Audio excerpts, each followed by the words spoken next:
ஈரோடு அருகே நிகழ்ந்த சாலை விபத்தில் பிரபல யூடியூபர் ராகுல் டிக்கி பரிதாபமாக உயிரிழந்த சம்பவம் அவரை சமூக வலைதளங்களில் பின்தொடர்பவர்கள் மத்தியில் சோகத்தை ஏற்படுத்தியது.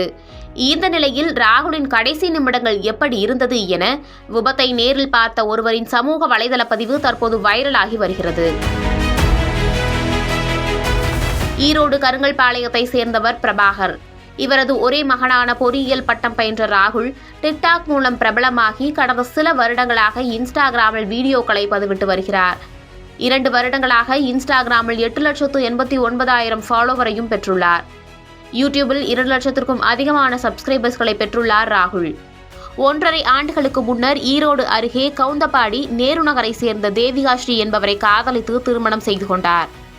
இந்த நிலையில் பொங்கல் விடுமுறைக்காக சொந்த ஊர் சென்றிருந்த தன் மனைவியை பார்க்க கவுந்தபாடிக்கு இருசக்கர வாகனத்தில் சென்றுள்ளார் ராகுல்.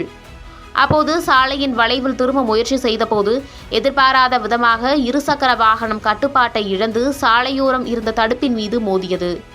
இதில் தலை மற்றும் கைகளில் பலத்த காயமடைந்த ராகுல் சம்பவ இடத்திலேயே உயிரிழந்தார்.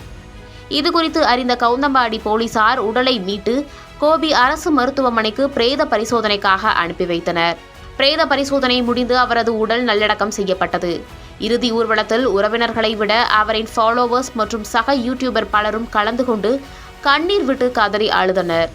தற்போது விபத்திற்கு முன் ராகுல் பைக்கில் வந்தது விபத்து நடந்தபோது என அனைத்தையும் நேரில் பார்த்த நபர் சமூக வலைதளத்தில் அது குறித்து பதிவிட்டுள்ளார்.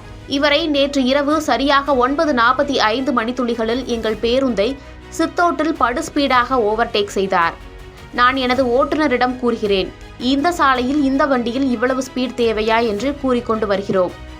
எல்லுஸ்பேட்டை என்ற இடத்தில் வண்டி வந்த ஸ்பீடில் வளைவில் திரும்ப முடியாமல் நிலை தடுமாறி தடுப்பு சுவரில் மோதி படுகாயமடைந்து உயிருக்காக போராடி கொண்டிருப்பதை நேரில் கண்டோம்.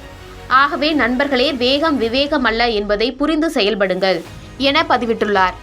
ராகுல் ஒருவேளை வேகமாக செல்லாமல் இருந்திருந்தால் இந்த விபத்து நடந்திருக்காது என பலரும் தங்களது கருத்துக்களை தற்போது கூறி வருகின்றனர்.